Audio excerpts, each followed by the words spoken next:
तो hey guys, the great ruler series के एक और न्यू पार्ट के अंदर आप सभी का स्वागत है, जो कि एक बहुत ही कमाल का एक्शन से भरा हुआ एपिसोड होगा। जैसा कि अभी तक हमने सीरीज के लास्ट एपिसोड में देखा, जब मुचेन अपने स्पिरिचुअल पावर और जीजू के फ्लेम्स को मर्ज कर रहा था, तो फिर तभी इससे फाइट करने के लिए वहां पर आ चुकी थी शू लिंगर। जिन दोनों के ही बीच में एक बहुत ही कमाल का एक्शन भी दिखाया गया था, जहाँ पर शू लिंगर मुचेन को हराने के लिए अपने एक स्पिरिचुअल विप का यूज कर रही थी, लेकिन मुचेन शू लिंगर के उसी विप का ही यूज करते हुए शू लिंगर को फंसा लेता है और वो उसको हरा भी देता है, जिससे कि फिर वो वहां से चली जाती है। और मुचेन को अब पता चल चुका होता है स्पिरिचुअल लोटस सीड्स के बारे में, जो कि किसी के भी कल्टीवेशन के लिए बहुत ही ज्यादा हेल्पफुल साबित होते हैं। लेकिन जब वहां पर मुचेन पहुंचता है तो उसकी मुलाकात हो जाती है किंग क्लब के लीडर हुओ फेंग के साथ में, जो कि मुचेन से कह रहा था कि तुम जल्दी से मेरे साथ ही मोलुन की स्पिरिचुअल वैल्यू को लौटा दो, जो कि तुमने उससे छीन ली थी। लेकिन मुचेन का उसके लिए सीधा जवाब होता है कि नहीं और बिल्कुल भी नहीं। और फिर इस एपिसोड की शुरुआत इसी सीन को ही दिखाते हुए होती है, जहां पर मुचेन उससे कहता है कि अगर मैं तुम्हारे साथी की स्पिरिचुअल वैल्यू को ना लौटाऊं तो फिर तुम आखिर मेरा क्या ही कर लोगे। जो चीज देखकर वहां पर खड़े हुए सभी के सभी बंदे एकदम ही चौंक जाते हैं। लोग सोचते हैं कि क्या सच में मुचेन चैलेंज कर रहा है हुओ फेंग को। साथ ही तभी उसके ऊपर नजर पड़ जाती है शू लिंगर की। वो ये कहने लगती है कि मैं तो हेवन लेवल के फ्यूजन के भी लेट स्टेज में हूँ, लेकिन फिर भी मैं नहीं हरा पाऊंगी हुओ फेंग को। इसीलिए वो सोचती है कि इस बार मुचेन को बहुत ही अच्छा सबक मिल जाएगा कि किसी खतरनाक बंदे से पंगा लेने का मतलब क्या होता है। साथ ही तभी ज़ू किंग भी ये कहने लगती है कि तुम दोनों के दोनों बेवकूफ हो, तुम लोगों की वजह से हम लोग उस काम को नहीं कर पाएंगे जिसके लिए हम लोग यहाँ पर आए हैं। फिर तभी मोलुन अपने बॉस से कहता है कि देखिए अब आपको ही इसको संभालना होगा, यहाँ तक कि ये तो आपकी भी बात को मानने के लिए तैयार नहीं है। जैसे कि फिर तभी हुआ फेंग उससे ये कहने लगता है कि तुम्हारी इतनी औकात नहीं है कि तुम मेरी किसी भी कही गई बात को मना कर पाओ। जिसके तुरंत ही बाद फिर उसने मुचेन के ऊपर अपने काफी स्ट्रॉन्ग अटैक को कर दिया था, जो कि जैसे ही मुचेन को हिट होने वाला होता है तो उसके सामने मुचेन भी अपनी पावर्स का यूज करते हुए एक एनर्जी शील्ड को बना लेता है, जिससे कि हम लोग यहाँ पर एक पावर क्लैशिंग को देख पाते हैं और उन दोनों के ही अटैक डिसअपियर हो जाते हैं। ये नजारा यहाँ पर मौजूद सभी के सभी लोगों के लिए शॉकिंग होता है कि मुचेन ने उस अटैक को रोकने के लिए जिस पावर को यूज किया था वो कोई नॉर्मल पावर नहीं थी। शू लिंगर कहती है कि मुझे तो अपनी आंखों पर यकीन ही नहीं हो रहा कि ये मुचेन इतनी जल्दी हेवन लेवल के फ्यूजन में भी पहुंच चुका है, क्योंकि अभी कुछ समय पहले तो वो डिवाइन सोल लेवल के लेट स्टेज में ही था। साथ ही वहाँ पर खड़े हुए स्टूडेंट इस बारे में कह रहे थे कि मुचेन ने तो सच में हुओ फेंग जैसे खतरनाक बंदे के अटैक को एक ही बार में रोक लिया। तो उनका साथी उनको समझाता है कि हाँ वो तो ठीक है, लेकिन अब मुचेन दोबारा से ऐसा नहीं कर पाएगा, क्योंकि तुम लोगों की जानकारी के लिए मैं बता दूं कि हुओ फेंग असल में हेवन लेवल के फ्यूजन के भी लेट स्टेज में पहुंच चुका है, जो कि कितनी बड़ी बात होती है ये हम सभी लोग जानते हैं। हुओ फेंग मुचेन से कहता है कि मैं काफी खुश हुआ तुम्हारी पावर को देखकर, और शायद यही वो रीजन है कि तुम फ्रेशमैन असेंबली की चैंपियनशिप को भी जीत गए, और अभी भी इससे ये साबित नहीं होता कि तुम मुझे हरा सकते हो। तुम्हारी सबसे बड़ी गलती ये है कि तुमने king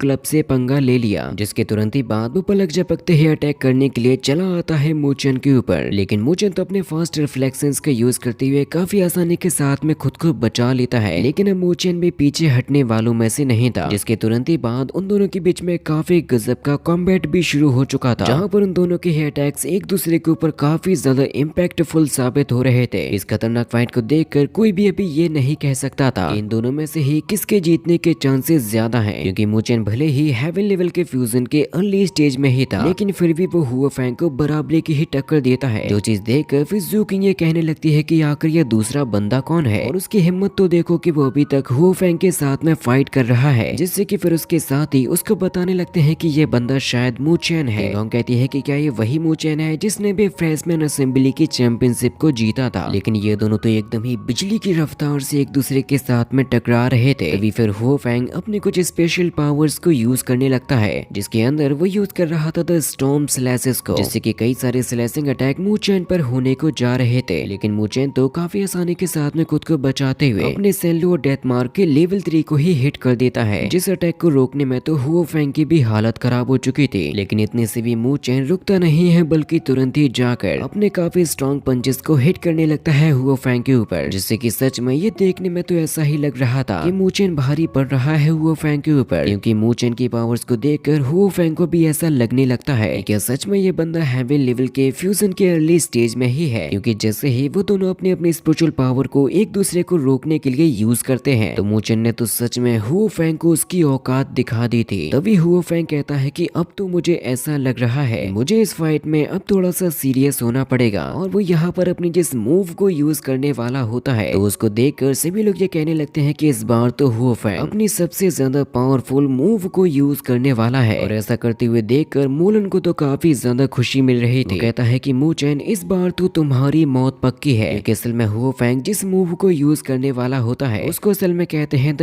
wind dragon destruction phase, जिसके सीधे सीधे 3 अटैक्स होने को जा रहे थे मूचेन के ऊपर, जिनसे खुद को बचाने में तो मूचेन की भी हालत खराब हो रही थी। और इस अटैक के बारे में तभी ज़ू किंग ये कहने लगती है कि हुओ फैंग ने जिस मूव को यूज किया है उससे तो काफी आसानी के साथ में उस बंदे को भी हराया जा सकता है जो कि हेवन लेवल के फ्यूजन के लेट स्टेज में भी पहुंच चुका हो। वो कहती है कि कहीं मूचेन केवल इस एक अटैक के साथ में ही ना मारा जाए, लेकिन अब जैसे ही मूचेन को लगने लगता है कि अब उसे कुछ ना कुछ तो करना ही पड़ेगा, तो फिर वो यूज करता है अपने the great Buddha hand technique को, जिसको उसने सीधा ही हिट कर दिया था उस विंड डिस्ट्रक्शन टेक्निक को रोकने के लिए, जिससे केवल दोनों ही पावर्स के बीच में एक काफी खतरनाक पावर क्लैशिंग होने लगती है। एक तरफ से मूचेन तो दूसरी तरफ से हुओ फैंग दोनों के दोनों अपनी अपनी पूरी जान लगा रहे थे उसको हराने के लिए, जिसकी वजह से फिर ये दोनों के दोनों अटैक्स ही एक डिस्ट्रक्टिव ब्लास्ट के साथ में खत्म हो जाते हैं। और उससे जो एनर्जी फैलती है वो चीज देखकर तो सभी लोगों की हालत खराब हो चुकी थी। लेकिन सबसे बड़ी जो बात होती है वो होती है कि मूचेन अभी भी सही सलामत ही था, जिसको देखकर मूलन कहता है कि नहीं ऐसा नहीं हो सकता। शूलिंगर भी कहती है कि मुझे तो यकीन नहीं हो रहा कि मूचेन इतनी देर तक हुओ फैंग के साथ में फाइट करते हुए भी टिक पा रहा है, क्योंकि ये एक बहुत ही बड़ी बात होती है मूचेन के लिए। लेकिन फिर तभी वहां पर उन सभी लोगों को इस बात का एहसास होता है कि अब चारों तरफ ही वो स्पिरिचुअल टाइड फैलने लगा है, जिसकी वजह से शुरुआत होगी स्पिरिचुअल लोटस की सीड्स के निकलने की, जिससे कि हम देख पाते हैं कि यहाँ पर चारों तरफ ही बहुत ही ज्यादा तेजी के साथ में फैलने लगती है कुछ स्पिरिचुअल वेव्स, और उसकी जो पावर होती है वो सच में काफी ज्यादा थी। तो ज़ू किंग अपने सभी के सभी साथियों से कहती है अब देखो हेवनली स्पिरिचुअल लोटस के निकलने का समय हो चुका है, इसीलिए हम लोगों को ही सबसे पहले वहां पर जाकर हेवनली स्पिरिचुअल लोटस के सीड्स को प्राप्त करना होगा। और शूलिंगर जैसे ही देखती है कि ज़ू किंग अपने रास्ते पर निकल चुकी है तो फिर वो भी तुरंत ही अपने साथियों के साथ में उसी तरफ ही जाने लगी थी। मूचेन देखता है कि अब सभी लोग यहाँ से जा चुके हैं, इसीलिए फिर वो हुओ फैंग से कहता है कि क्या तुम अभी भी फाइट करना चाहते हो, जिससे कि हुओ फैंग सोचने लग जाता है स्पिरिचुअल टाइड के बारे में। कहता है कि अगर उसे मूचेन को हराना है तो उसे यहाँ पर काफी ज्यादा शक्ति का यूज करना होगा, और हो सकता है कि इतनी ताकत को यूज करना उसका व्यर्थ में ही चला जाए। इसीलिए वो कहता है कि अभी उसे अपनी ताकत को बचा कर रखना होगा, क्योंकि उसकी ये ताकत हेवनली स्पिरिचुअल लोटस को प्राप्त करने में काम में आएगी। इसीलिए वो कहता है कि सुनो लड़के, जैसे ही ये स्पिरिचुअल टाइड की प्रोसेस खत्म होगी मैं तुम्हें हराने के लिए आऊंगा। जिसके तुरंत ही बाद वो यहाँ से स्पिरिचुअल लोटस को ढूंढने के लिए निकल जाता है, और उसी के पीछे पीछे तेजी के साथ में बढ़ना शुरू कर दिया था मूचेन ने, क्योंकि जैसे जैसे करके आगे बढ़ते जा रहा था वो महसूस करता है कि ये जो चारों तरफ स्पिरिचुअल वेव्स फैल रही हैं, उनकी ताकत अब और भी ज्यादा बढ़ते जा रही थी। मूचेन भी कहता है कि सच में ये स्पिरिचुअल टाइड बहुत ही ज्यादा खतरनाक है, इसीलिए मूचेन के लिए भी हेवनली स्पिरिचुअल लोटस को ढूंढ पाना बहुत ही ज्यादा मुश्किल भरा काम होगा। लेकिन फिर तभी मूचेन को इस बात का एहसास होता है कि किसी ने उसके ऊपर एक हमला कर दिया है, जो कि और कोई नहीं बल्कि असल में होती है शूलिंगर। वो कहती है कि वैसे लड़के तुम्हारे रिफ्लेक्शन सच में काफी ज्यादा फास्ट है, मुझे ये बताओ जब मैंने तुमसे कहा ही नहीं था मेरे पीछे आने के लिए, फिर तुम मेरे पीछे पीछे क्यों आ रहे हो। मूचेन उससे कहता है कि मैं तुम्हें दोबारा से वैसे ही जकड़ना चाहता हूँ जैसा कि पिछली बार किया था। जैसे कि शूलिंगर के साथ ही कहने लगते हैं कि तुम आकर किस जकड़न की बात कर रहे हो। शूलिंगर से कहते हैं कि क्या तुम्हारे साथ में कुछ ऐसा हुआ जिसके बारे में हमें नहीं पता। शूलिंगर चिल्लाते हुए कहती है कि कमीने मूचेन तुम्हारी हिम्मत कैसे हुई मेरे बारे में इतना ज्यादा मुंह खोलने की, आज तुम्हें किसी भी हाल में तुम्हें अच्छा सबक सिखा कर ही रहूंगी। जिसके बाद फिर वो तुरंत ही मूचेन के ऊपर अटैक करने लगती है अपने विप की मदद से। लेकिन मूचेन सोचने लगता है कि अभी उसके लिए इस लड़की से लड़ना ज्यादा इंपॉर्टेंट नहीं है, उसे अपनी ताकत को बचाकर रखना होगा हेवनली स्पिरिचुअल लोटस को ढूंढने के लिए। इसीलिए फिर वो तुरंत ही यहाँ से जाने लगता है। लेकिन शूलिंगर तो मूचेन का पीछा ही नहीं छोड़ रही थी, और वो जैसे ही मूचेन के ऊपर अटैक करती है तो मूचेन वहां से हट चुका था। लेकिन शूलिंगर ने जो अटैक किया होता है उसकी वजह से अचानक से ही झील के अंदर हलचल होने लगी थी, जिससे कि मूचेन समझ जाता है कि जरूर से हेवनली लोटस यहीं पर होगा। और ये काफी अच्छा हुआ कि उसकी वजह से अब ये बाहर आने वाला है, क्योंकि फिर तभी उस झील के अंदर से कुछ बहुत ही ज्यादा स्ट्रॉन्ग पावर्स निकलने लगती हैं, जिसकी मदद से अब यहाँ पर एक काफी पावरफुल स्पिरिचुअल फॉर्मेशन भी बन चुकी थी। इस फॉर्मेशन के ऊपर यहाँ पर मौजूद सभी के सभी लोगों की नजर भी पड़ जाती है, और असल में ये फॉर्मेशन होती है हेवनली स्पिरिचुअल लोटस के अपीयर होने की, क्योंकि फिर तभी काफी शानदार तरीके से हेवनली स्पिरिचुअल लोटस उन सभी के सभी लोगों की आंखों के सामने निकलने लगता है, जिसका ये सारे के सारे लोग बड़ी ही बेसब्री बेसब्री के साथ में इंतजार कर रहे थे, क्योंकि अब जैसे ही ये हेवनली स्पिरिचुअल लोटस उन लोगों के सामने आती है तो वहाँ पर जो फॉर्मेशन थी वो अपने आप ही गायब भी हो चुकी थी, जिसके तुरंत ही बाद फिर यहाँ पर उस हेवनली स्पिरिचुअल लोटस के बनने की प्रोसेस भी शुरू हो जाती है, जो कि देखने में भी सच में बहुत ही ज्यादा खूबसूरत लग रहा था। जिसके बनते ही अब उसके अंदर से काफी ज्यादा स्पिरिचुअल वेव्स निकलने लगती हैं, जिसके बारे में यहाँ के लोग बातें कर रहे थे। इसका मतलब ये है कि बहुत ही जल्द हेवनली स्पिरिचुअल लोटस के सीड्स भी बाहर आ जाएंगे, जिससे कि फिर वो सभी के सभी लोग तुरंत ही बढ़ने लगते हैं स्पिरिचुअल लोटस की तरफ। और यही चीज देखकर जैसे ही मूचेन आगे बढ़ता है तो फिर अचानक से ही मूचेन के ऊपर एक बहुत ही खतरनाक हमला भी हो गया था, जो कि असल में किया गया होता है जू किंग की स्वॉर्ड के द्वारा।